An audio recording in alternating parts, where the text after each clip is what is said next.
Well, greetings, alums. Welcome to the campus of Letourneau University.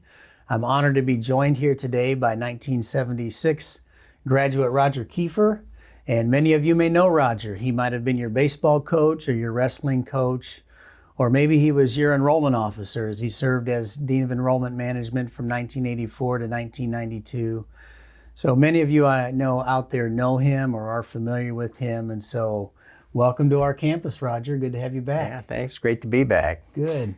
Always. Well, I'm looking forward to this dialogue today and just be able to spend a few minutes together. But you've had an opportunity to serve as enrollment management at 4 different Christian colleges, and even in your consulting business over the last few years, you've been on a number of campuses, both Christian and non-Christian campuses.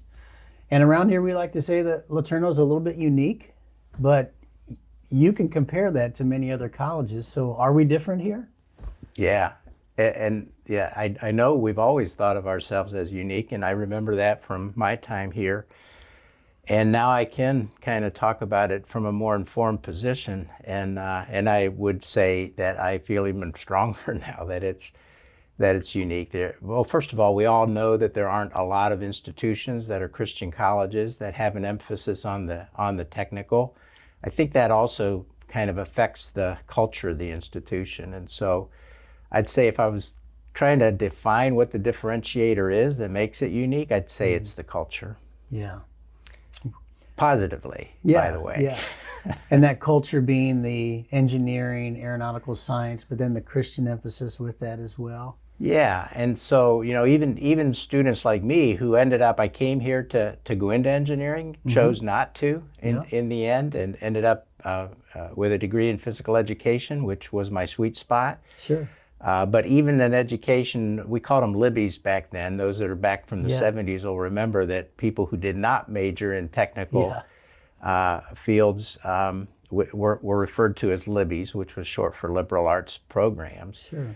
But even the kind of education we got, in my opinion, was strengthened by the fact that we were surrounded by people that nowadays we would call them STEM students. Right. Students who are in the sciences and in the technical fields. I think the rigor of our education was better. The other thing that I think about is that now that I've been in higher education all these years, is that when people are looking for engineers, they're looking for people who also are strong communicators, who are critical thinkers, who are problem solvers, who are decision makers, who are humanitarian and have high character. Yeah. And all of those things were strong here at Letourneau. And so whether you went into a field that was technical or not, Right. the culture that existed here, partly because of the emphasis on the technical or on the engineering, and then combine that with the deep and abiding commitment to being a Christian institution and to sticking to that. Yeah. And defining it in a particular way that really resonated with me. Yeah.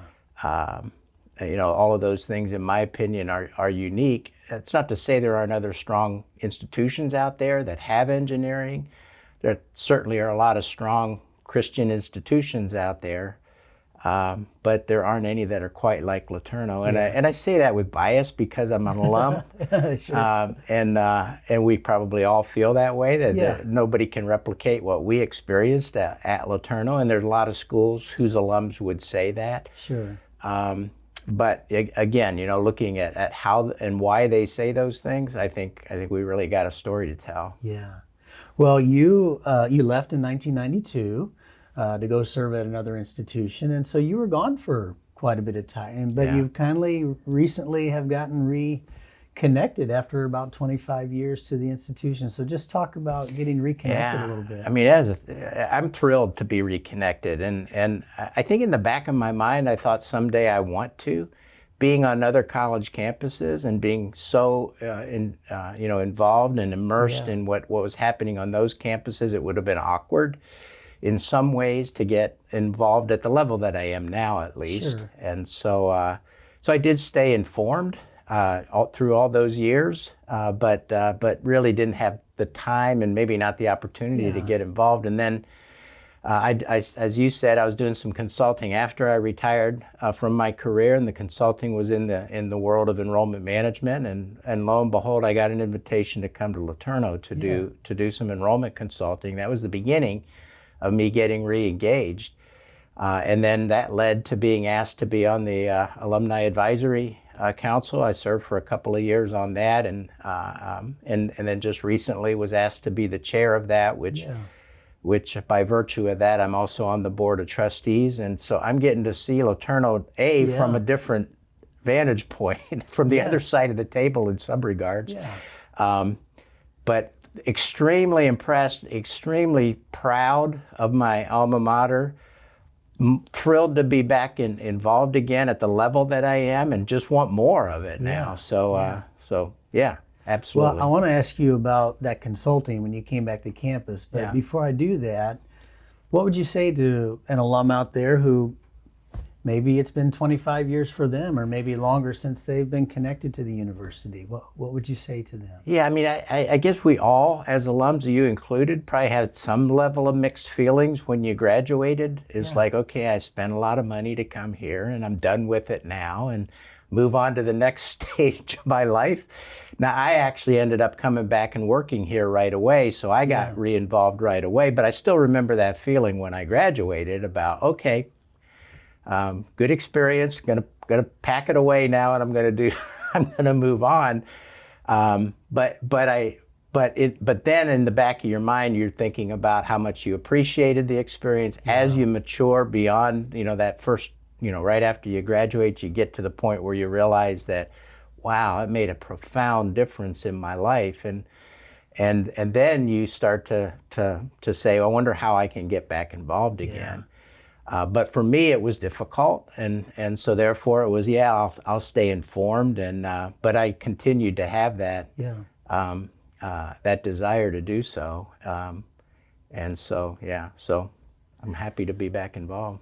Well, you came back to campus. You were with a group that you were doing some consulting work with, and they had some comments about our campus that you shared with me. How did they? What did they say? I remember Letourneau from the 70s, and so the physical appearance of it was not something that would have stood out among other institutions. But when this group of consultants who are on a campus every week, sometimes 2 or 3 campuses in a week, all year long, they see all kinds of facilities and all kinds of campuses. When this group of people got out of the van, their jaws dropped, and some of them even said, this is one of the most beautiful campuses we've ever seen. And so for me, who was here in the 70s and never thought about the campus being a beautiful campus, but I looked around and I said, they're right, because I'm on a lot of campuses too. And I got to see a lot of that development, but so much had occurred since I had been here before.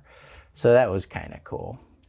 I know that I've greeted our alums by saying, welcome to the beautiful campus of Letourneau University, and it really, really is. It is a beautiful, beautiful And those campus. that haven't been here for a long time might not appreciate it. Right. Yeah, that's right. Well, you chair our alumni council. Right. So if you had anything to communicate to our alums today, what would you say to them? Yeah, I mean, the two things, even going back to your first comment about it being unique, one thing that actually does make it unique in this day and age is, and this is something that I've thought about and worried about, I guess worried's probably not a good thing, but was concerned about, will Letourneau experience mission drift? Because I've seen it happen on so many Christian college campuses where, in my opinion, they've drifted from the moorings of where they began as an institution. Of course, we all know the history of the United States, that a lot of higher education institutions have done that, but just in recent years, there's just so much pressure on things like enrollment and finances and social issues that are affecting college campuses in ways that they've never experienced before. It's just so easy to drift from the mission. And having gotten back involved, I want all the alumni to know that Letourneau really has not. Things are done differently. I mean, I love it when when we were talking earlier, you said we don't use scanning the plan anymore. Yeah. And there's some things like that from our history that are different because the world has changed around us. But in terms of what really matters and why and how this institution was founded and what it's anchored in, all of those things are solid. And when you're not here and you're an alum and you kind of know that that's partly why you're proud of the institution and why you're happy to be a graduate of it, and the difference that it made in your life, in that way you kind of want to know that's not drifting. And so I would say from my perspective, which I consider to be a fairly informed perspective, it really hasn't. And then that commitment to excellence that RG exemplified in so many different ways is just as strong as it has ever been. And even the way that the institution uses resources and how it has now, become a beautiful campus and has attributes to it that it didn't have when I was here that, in my opinion, make it stronger and more excellent in terms of preparing people. And we're not afraid of the issues around us because of that excellence, not just in spiritual things, but also academically and intellectually. And so all of those things are stronger than they've ever been because the investments that have been made by the institution over the years has continued to make it better and better and better. Well, Roger, I sure appreciate that perspective, and I appreciate you joining me today. Alums, we look forward to more of these interviews into the future, an opportunity to hear from other alums. But for now, farewell from Letourneau University.